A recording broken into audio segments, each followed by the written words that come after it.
We're going to go right into it. My dear friend who's on the call today, which I'm just jacked up sideways about, and he is $1 million earner. Put your seatbelts on. Josh Casey, I see you got your seatbelt. He's $1 million a year earner. Been knowing him for over 30 plus years. We've been friends, and maybe he'll tell how we got started. And he has been, his company's in, currently he's the #1 distributor there, doing very extremely well. And without further ado, ladies and gentlemen, my dear friend, over 30 plus years, the one and only, the great Beach Money author, Jordan Adler. Yeah, thank you, Al. We got to get you some new copies of my books because that's been revised 3 or 4 times since that book was written. 4 times since that book was written. So, hi everybody. It's good to see a lot of you again. I've been on here a few times with you, and it's nice to see everybody. Brian Baker, great to see you. And Al, thanks for inviting me to be with the group this morning. Thank you. Yeah, you bet. Hey, why don't we start off by telling them a little bit of your story, how you and I met, and then the past, all the things you tried that didn't work, and then what got you where you're at today. I think people will get a blessing out of that. Yeah, I know a lot of you have heard my story before, so I'll tell you a part of the story that you haven't heard before. Probably not. I had been involved. I grew up in the south suburbs of Chicago, got involved in network marketing after reading a book that I picked up at a garage sale. And the book was 25 cents. It was called The 10 Napkin Presentations. And I moved to Arizona with a guitar, a suitcase, and $250. That was everything I had to my name, everything. There was nothing to move. I had a suitcase with some clothes, and that was it.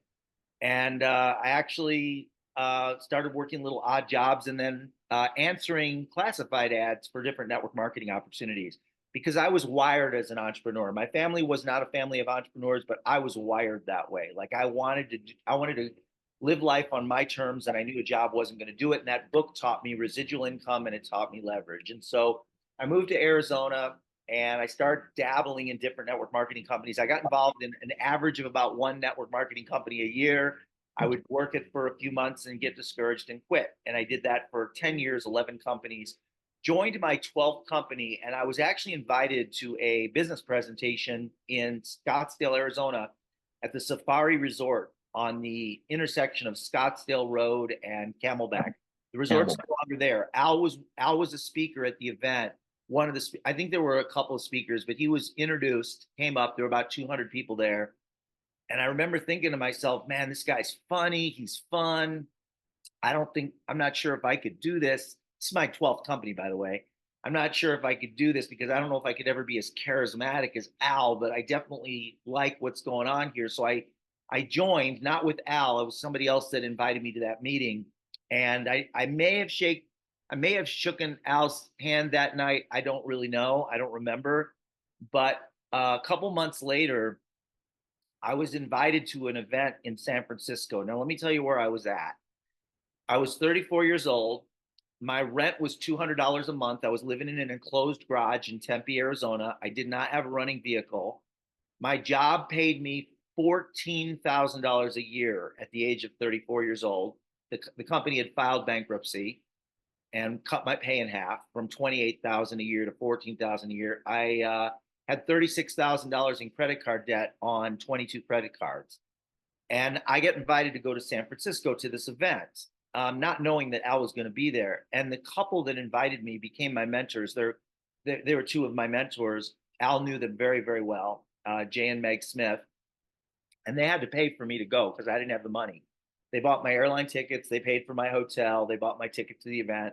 And after the event, I got invited to a dinner that I had no business being at because everybody around the table were the top earners in the company, the 5 top earners in the company, and Al Thomas was one of those people. Now the company hadn't been around that long yet, but the income they were making 5 figures a month, and the company hadn't been around that long. But I'm sitting around that table. I'd never seen a $10,000 check in my entire life, and we're all sitting around and they're all just talking. They're just socializing. It's just like a fun group, and I got to meet these guys. One of them went on to make over $1 million a month in his network marketing company. Al went on to make high 6 figures a month. But in being with that group, I thought, I want to be like these people. I want to be their peers. I want to be on stage with them. And so I went to work and I worked my butt off. And after a year, I was making $180 a month. a year.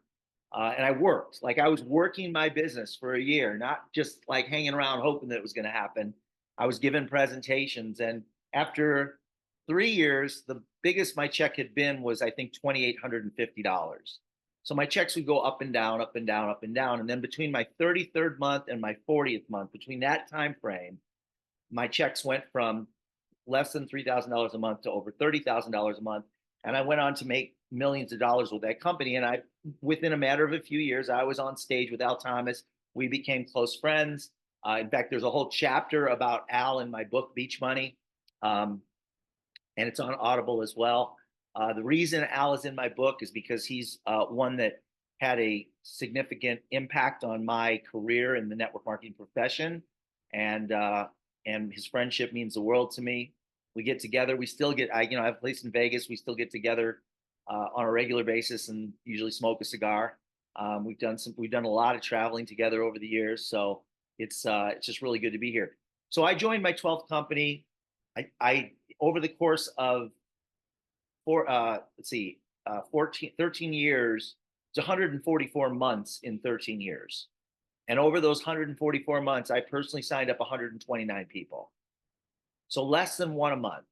But from those 129 people, 5 of them went on to build a group of over 85,000 people and 250,000 customers. 5 out of the 129. 124 of those people quit or became customers. And I didn't find my first runner, my first builder, until my 16th distributor. And I didn't even know she was a builder for 2 more years after that. So in other words, she and her husband joined, and they did a little bit. And then they really got going after their second year. Between their second and their third year, their business exploded. And that one leg, the 16th person, so I didn't have a single person do anything up to my 16th person, a year and a half later. My 16th person, she signed up, a woman in New Mexico, and that woman went to work. The woman was a secretary and a student, not a charismatic public speaker. Guy's been taking good notes. I'll say this. He sponsored, how many people he sponsored? 129 people. So guys, why we cry because we sponsored 4 or 5 minutes, Thomas ain't doing nothing. He sponsored 129 people and 124 quit. Does that sound familiar to anybody out there? Is this called encouraging to let you know we all go through the ups and downs and heartbreaks? But here again, take your emotions out of it, folks. That's the key. Take your emotions. 129 people, 124 quit. 5 people decided, watch, he said, they made a decision. The question, have you made a decision? Have you made a decision? Out of the 5 people sprouted how many? 85,000. 85,000. My best month in network marketing was over 8,000 in 1 month. So I'm glad you're here from another leader that's Beach Money, telling you out of 5 sprang 85,000. Folks, if you stay committed, persistent, have a burning desire, faith, and persistent, you too will experience this. It's not overnight. He's not an overnight success. It took me 3 years to start making the big money. But here again, we didn't quit. We stuck with it. And we went through the numbers after numbers after numbers. What he said, he was invited out and he didn't have the money to go. He went anyway. They paid Meg and Smith and her husband, Jay, who I know. There were 4 of us called presidential directors, where our company acknowledged the 4 of us to override the whole company because we did so well with integrity, with credibility. And that's how we got to that level. And they said, we want you 4 to represent the company in the field, kind of like with, And anyway, so the whole idea was we're out there blowing and going. Paul Roberson was #1, making $1 million a month. I was doing high fig 6, we can't talk, but here again. But the whole idea, folks, I want you guys to understand it's here for you today because it's easier today than it was then. I mean, look, you could be right in your own home doing Zoom calls. You could be anywhere in the United States and Canada in seconds without flying, hotel, food, late night eating, airplanes over. I mean, guys, look at the bit. It's so instant today that we're not even taking advantage of what we have in front of us. Look at us right now. We're on Zoom in different parts of the country. Mr. Rick's in Hawaii. We got people in Canada. We got people in the United States. We got people over in Japan. I mean, how simple is it to build it? That's why I pulled all my hair out, because In the old days, it would cost you money to travel. What does it cost you today? A Zoom? Zero outcome, zero out of your pocket.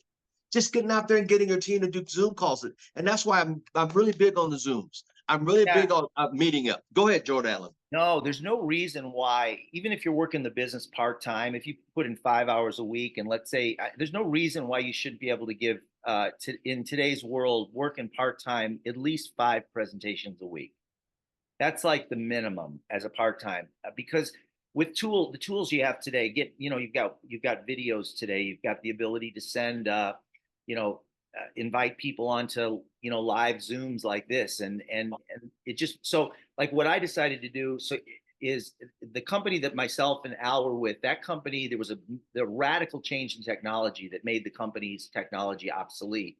So one day we were making big checks and having a great time, and then one day it went from that to zero. And when you have a life, all of you know this, you have a every month you have a certain amount of money you have to have coming in order to pay for your bills. Like, that's just, so when your income goes away, you still have that. So you have a couple choices. One is you can draw from savings if you have savings, or you can figure out how to make enough money, scramble and figure out how to make enough money to cover your bills. Well, a lot of us, and I don't expect you to feel sorry for us, but a lot of us had, overhead of 20, 30, $40,000 a month. And then all of a sudden our checks go away. And then the people making 2,000 or 3,000 or 4,000 a month don't have any savings at all. Their checks stop. And so I always tell people, your security is never, your company's been around for over 20 years. And the company I'm with has been around now for over 20 years. And so we tend to kind of lean on the security of our future is in our company. It's not. It never is. There are companies that have been around for years that are no longer with us. So you have to, there's 4 things that you really have to focus on if you want security in your life in terms of the financial side. The first is your mindset. That's what you're focusing on. The second is your skills, right? Your skills. The third is your habits. That would be your work. And the fourth is your network.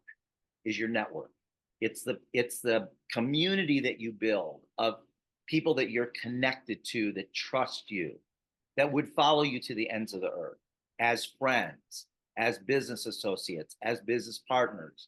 So it's your mindset, your skills, your habits, which is your work, your daily habits, and then finally your network. Those are the 4 things.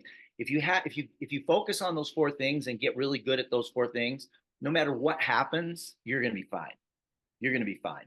And skills, by the way, of the 4 is the least important. Skills is the least important. Skills are important. You got to have them. But truthfully, you can develop all the skills you need to be successful in this business in about a week, like 1 week, and you're done. You got everything. It really is not a game of skills, although skills is important and it will provide you with some security. And you can keep getting better with your skills. The more you do the business, the more people you bring on board, the more communication you have with people, conversations, solving problems, the better you get. But it's not the most important. The most important is the relationships you build with the people that you meet and your network. That's the most important. It's the network you build. And then also, of course, your daily habits are way up there. Like, you got to do the work. You don't, like, it's not just doing work, it's doing work even when you don't feel like it. That's why it has to be habitual. And you have to do it based on your commitment, not based on how you're feeling. So, yeah, a lot to unpack there, Al, but you said something great about the works and the habits when you don't feel like it. I guarantee you 99% of the people on the call don't feel like going to work Monday through Friday, but they do it anyway. yeah. But why do we do that, but not put the same amount of effort in our own business? Because you don't feel like doing AC. But guys, ladies, look, you don't feel like going to work either, but you still do it. What if you put an hour or two, and this is what I'm saying, put an hour or two in your business? Where would you be in a year and a half, 2 years, 3 years? I mean, that's what we're talking about here. You don't feel like doing that, but you still do it anyway. So do it. Yeah. You also said something about gratitude. We touched bases on gratitude. What about talk about gratitude? Yeah. So there's 3 parts to gratitude. The first is being grateful, and really stepping back and taking inventory of your life. Like, what are you grateful for? And you get more of what you focus on, right? You get more. Everybody write that down. You get more of what you focus on. So when you're grateful, you're focusing on the things that you love, the things that are important to you in your life, the things that are, significant in your life. And so you're going to get more of that.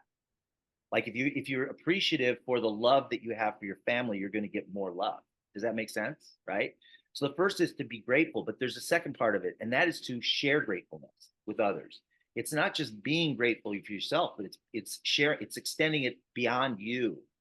And so letting people know, however you do that, letting people know that you're grateful, other people on an ongoing regular basis, people that you are in business with, people that you aren't in business with, your family, your friends, your business associates, your business partners. And then the fourth is teach other people how to be grateful. That's when you expand it out into the world. When you do that, you build a community of people that are all like-minded, that are all moving in a positive direction. So gratefulness is a really important component that we don't talk about enough in network marketing. Yeah. I wanted to bring that up because I know we talked about that a little earlier, but it's so important people be grateful. Like I said, I get up in the morning, I'm so grateful. Number one, I read a book of Proverbs a day, which is 31 books. Bible's not about religion. It's about storytelling, and it's about stories. If you do this, you'll get this. So it's that. And also, I'm like I said, I turn on the spigot in my bathroom. I'm just whole water come out. I turn the other spigot on, hot water. I'm just amazed how that works. I don't understand how it works, but I'm grateful. I'm grateful when I go turn on the air conditioner heat. I'm great. I don't know how that works either, but I'm grateful I got it. I'm grateful I woke up in America, not saying, some countries are blown up and you don't know who your relatives are, but I'm grateful every morning. See, we have to start the attitude of gratitude with gratefulness. Go ahead, Jordan. No, I turned on my spigot this morning and there was no water. No water came out. And then I went to flush the toilet and the toilet wouldn't flush. And so I was great. I'm grateful that I have the money to get it fixed. I see Marvin Carter back in Fresno there. He's been going through some things, but you know what I noticed about him? Even though he's going through some things, he's still making phone calls to get people out. And like I said, our business today is so easy to do, like no other time. We had to show up all the time and travel, but now everything's on Zoom. I mean, how do we not make a fortune in this industry without? It's we have to be super lazy not to make a fortune. Would you agree, or what's your thoughts? Yeah, I think the easier the business becomes, the easier it is to not do the business because we take it for granted. Like we just take it for granted. I mean, used to be like, and I'm not going to dig up the past or anything like that, but we used to say that the road to the top position in the company is 50,000 miles on your car. Well, today you cannot put any miles on your car and build a business, right? It used to be a real challenge to do 5 in-person business presentations a week, but that was the only way you could do it. And maybe 1 or 2 group presentations. We're doing a group presentation. You know what it would take to put this together 15 years ago? This group of people, what it would take? It would, first of all, it's months in advance because you got to book the room. You got to make sure that you've got people to help you when you get there for setup and tear down. You got to get there early. You got to invite everybody. You got to get the word out. We didn't have like the ability to send mass texts or, do mass voicemail stuff and emails and all that. We didn't have that ability, right? So the tools that we have today, literally, let's say this group here was your team, and you needed to have an emergency meeting, and it was an important meeting. You could literally, within 3 minutes, have that meeting without paying a penny. That is like insane. In the world we lived in, where if we wanted to make a phone call, we had to find a payphone and hope that it was not in the middle of the winter where it's freaking below 0 wind chill. And then we'd have to make sure we had change to put into that thing. And we're on the phone with somebody waiting to use the phone outside behind us. And that's how we used to set our appointments. I used to think to myself, the payphone was my office. That was my roving office. And I was grateful about that. Like I could work my business from anywhere because there's payphones everywhere. And I just had to make sure that I had a whole bunch of change. That was before calling cards and all that. But that's how we built our business. That's how we set up our appointments and following up. There was no more like no sending a quick text message to follow up. So it's like we have all these tools at our fingertips, but because it's so accessible, it is easy to take it for granted and not use them, yet not use the tools. You know, you're right. You know, when you start talking about payphones, it brings back memories of payphones, calling cards, calling people up the day before, the night before, and hoping they show up, spending several $100s for a room, getting it ready, you know, water and all this, and handouts. And today, like you said, you're so right. It's so easy not to do than to do. Ladies and gentlemen, you are living in a you're talking about two guys here that's been around the block, and we're telling you how simple it is, and that should hopefully motivate some of you to do more of it, because it's so convenient since it's that closed down the world that made it so easy to do that. Here again, I guess we got lazy with it, but it's too easy to do. Can I share a story that might be a helpful tip for everybody? Please do. All right. So there's a few things in this story. One is, before I'd ever made a penny in network marketing, I was at an event sitting in a crowd, and the guy on stage, I don't remember who it was. I don't remember what company it was. I don't remember where it was. But I remember the guy on stage telling me that my television set was the reason why I wasn't successful in business. Now, he's talking to a crowd of people. I happened to be in the crowd. And I took it to heart for whatever reason. I probably heard it before. And I took it to heart, and I went home and I unplugged. This was back when a TV was in a box, right? Like a cube, right? And I unplugged my TV. I only had one TV. And this was back in the days where I was, in my 30s, making less than $20,000 a year. Unplugged the TV. And for 25 years, actually after about 5 years, I took that TV and I put it in a closet. And for 25 years, I did not watch a single television show. But what I started doing is I started reading more. I started doing more business. I started communicating with people more, right? Well, years later, my life is like different, completely transformed. I've got multiple residences in the forest, on the beaches, traveling, all that. Got my dream cars, everything. And I wanted a TV to watch movies. So I went down to Best Buy and I told them I wanted a flat screen, simple. I said, I don't need all the bells and whistles. I just want a TV that I can plug in and be able to watch movies, right? And sports. So I go in, I said, I want it to be 52 inches. Well, the guy goes like this. He waves me. He goes like this.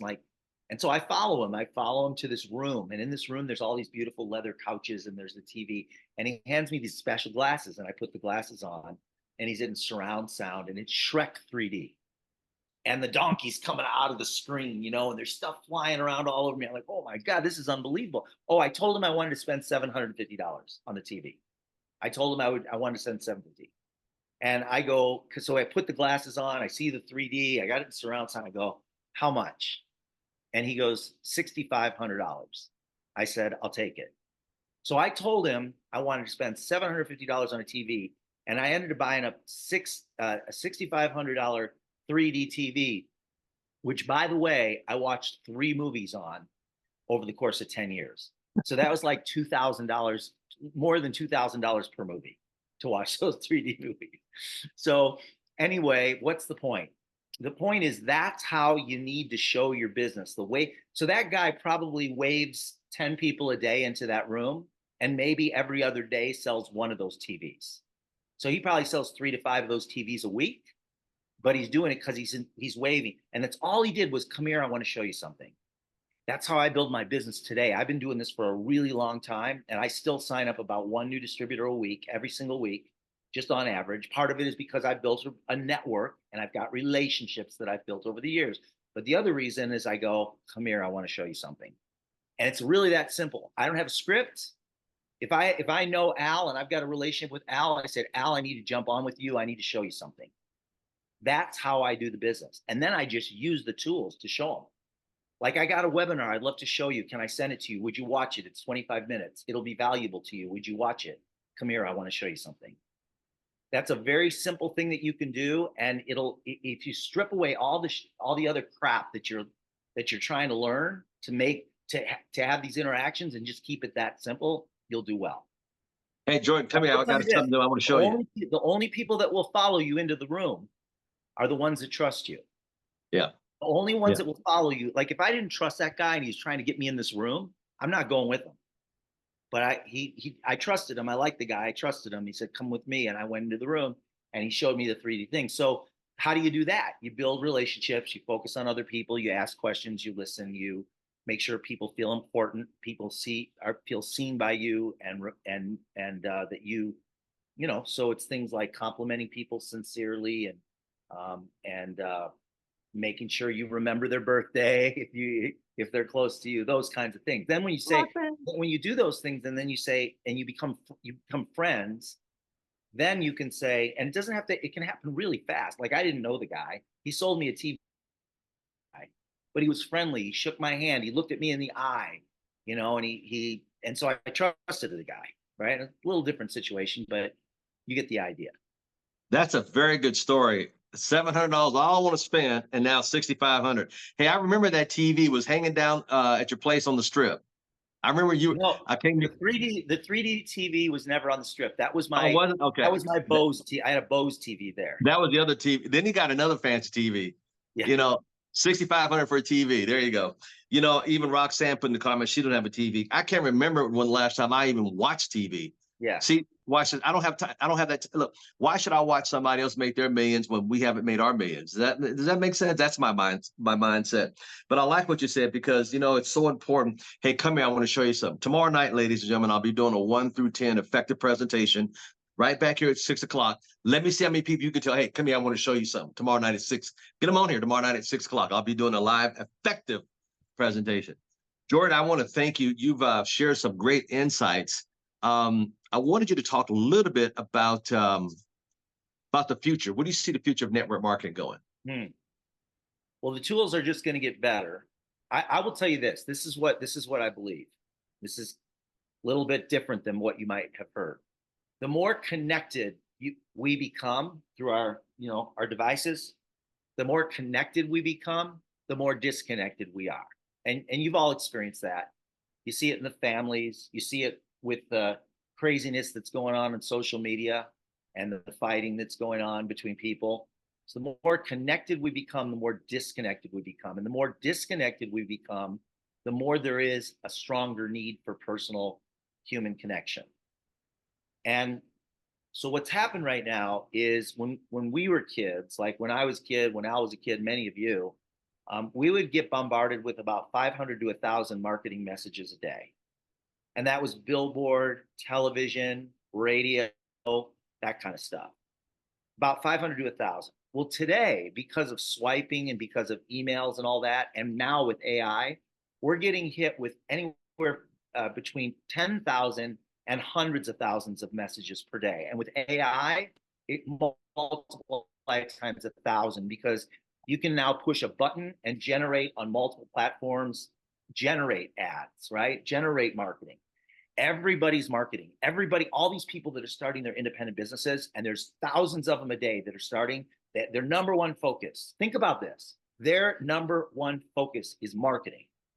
They're going to market their business. So as this expands and AI expands, and the accessibility we have to information through social media and swiping and the emails that we're getting, the hundreds of emails we're getting per day, all that, people are their brains are numb to it. They're getting overwhelmed. And by the way, do people crave marketing? Do they crave marketing? No, but they crave appreciation. People they want to be heard, they want understood, they want to be appreciated. And so when you do that, that's going to win in today's world. And it's going to be more than anything, like way more than anything we've ever done before. It's the people that can build personal connections using technology and not real, authentic personal connections that will win in this business. You know, marketing is, I hate to use the word saturated, but there's so many people that are in marketing that are just bombarding people with marketing that it's so overwhelming for people. They're just like tuning it out, and they don't trust any of it because there's so much fake information out there. They don't trust it. So it's like, stay away from me. I don't want to hear about your marketing, right? Get away. Get away. I don't want to hear about your marketing. However, people do crave authentic human connection. So focus on that and you'll win. Wow, that was huge. That's why I like picking the phone up. I'm still old school. I pick the phone, and when I go out recruiting, get names and numbers, it's belly to belly, eyeball to eye, because they get to know me. Then I send them to my channel, and after watching several of my videos, say, "Oh, okay, this guy's okay." I get more people signed up by going to the channel, knowing who I am, and then feeling comfortable. Folks, I'm telling you that there's nothing replace physical interaction. That will never die. I mean, I know people got this going. That sometimes I got this. Hey, good. I'm old school. I'm still belly to belly, and I'm doing just as fine because it's the more of the personal touch, folks. I'm telling you. Just like a minute ago, when I saw Miss Roxanne Corlane, I've got to call her name for the RDs, and then I said, "Oh, by the way, her birthday's on Saturday." What do you think that made her feel like when I told her? Because I know her birthday's just coming. Did it make her feel special? Her whole face lit up, and that's just an example what it takes to be personal with people. That made her feel so good. How would that feel if I did that to you? You'd feel great about it. You know, before we go, I want you to tell a story about the surgeon here in Vegas who went on that trip. Tell that story real quick. We'll end it with that, if you don't mind. What story? The story about the doctor finally that doesn't understand our industry, but he also understood when he was in. Yeah. So there's the number one orthopedic surgeon probably in Nevada. He definitely is in Las Vegas. The number one orthopedic surgeon.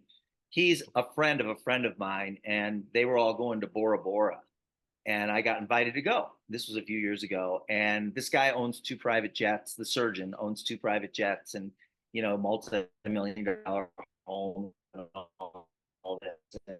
And so took his private jet from Las Vegas to Los Angeles, and then we got on a commercial airline and went to Bora Bora. And if you've never been to Bora Bora, seen pictures, it's like the water Beautiful. Is everywhere, and it's turquoise blue, and the sands are white. It's just the movie Couples Retreat was with Vince Vaughn was filmed there, and we stayed at the St. Regis where Couples Retreat was filmed. For Eden, because I was single, and I'm like, there's no Eden, that special island for the single people. It never existed, so that was a fake island. Anyway, so we're all, we got this estate white on the white sand and the turquoise water, and we're all laying out on our tubes or whatever in lounge chairs by the water. And the surgeon goes, "Jordan," he goes, "I get it now." There were 8 of us, and everybody heard this. He goes, "Jordan, I get it now." I go, "What?" He goes, "I'm stressed out." I go, "What? How can you be stressed out? You like got this life, and you're out here in Bora Bora." He said, "I'm not doing surgery, and when I'm not doing surgery, I'm not making money." And he said, "I understand now. For the first time, I understand what you guys do, because you're laying here making money while you're out here at the beach." And he got it. It was like it clicked for him when he realized that. It's like, holy crap, I'm stressed out. They're not. Why are they not stressed out? Because their bank deposits are being made into their bank account while they're out at the beach. Yeah. So, but I mean, he's fine. Like he and his wife are fine. They made millions of dollars. They're doing good. But that was an epiphany. I love that story because I want you to share that with people, because I want everybody on the call to know doctors may make good money. Like he's very successful with 2 jets, and he's number one here at orthopedics in Vegas here. But however, I don't care what doctors, lawyers, Indian chiefs, they're all stressed out here again because they don't have what we have called residual-based income. He finally clicked. Yeah. So don't get mad, because hopefully it'll click and you'll get them in your business. Well, Jordan, with that said, is there a word or two you want to give us in closing? I gave you my best, man. That means I owe an extra Cuban cigar, y'all. You know what? Enjoy your life. Even when you're not enjoying your life, do your best to enjoy your life.